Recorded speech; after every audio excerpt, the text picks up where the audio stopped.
2 heures avant le match, le vestiaire est préparé et n'attend plus que les sportifs. En groupe ou seul, les joueurs entrent dans le vestiaire. Après s'être changé, le kiné commence la séance de tape. Grâce à cette séance préventive, les joueurs auront un meilleur maintien sur le terrain afin d'éviter les entorses. Les joueurs ont le sourire et une ambiance conviviale règne dans le vestiaire.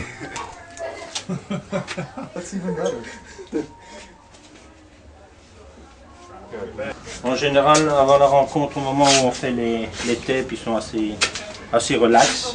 Et plus l'heure du match va approcher, plus on va sortir, monter une certaine concentration, notamment juste avant le briefing.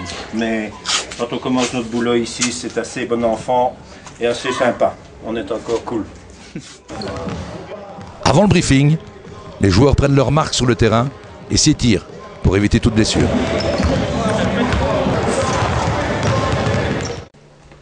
De retour dans les vestiaires, la pression monte avant le briefing du coach.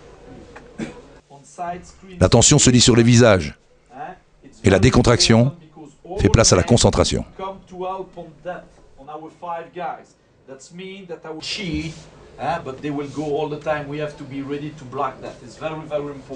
Le briefing d'avant-match, vous savez, ça permet de recadrer un peu certains joueurs. Ça permet surtout, on a fait une préparation en semaine et on veut justement essayer de bien remettre au point tout ce qu'on a bien expliqué, ce qu'on a essayé de travailler. Il y a un plan de match, il y a des situations défensives. Il faut reparler un peu individuellement des joueurs adverses, parler de nous et surtout aller rechercher la motivation extrême pour tout de suite être compétitif dès le début du match.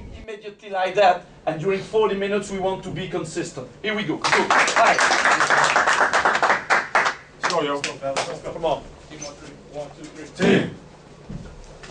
Une fois le briefing terminé, l'équipe s'encourage et s'apprête à sortir du vestiaire.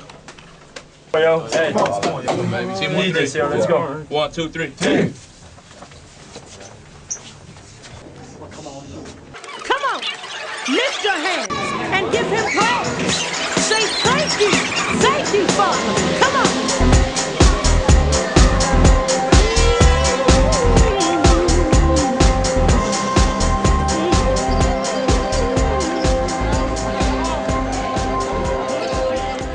L'échauffement débute avant que les joueurs ne soient appelés sur le terrain pour le début de la rencontre.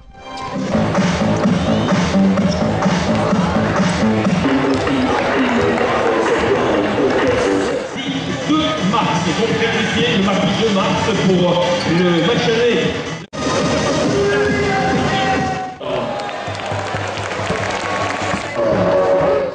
La pression est palpable et les joueurs se donnent du courage avant le début du match.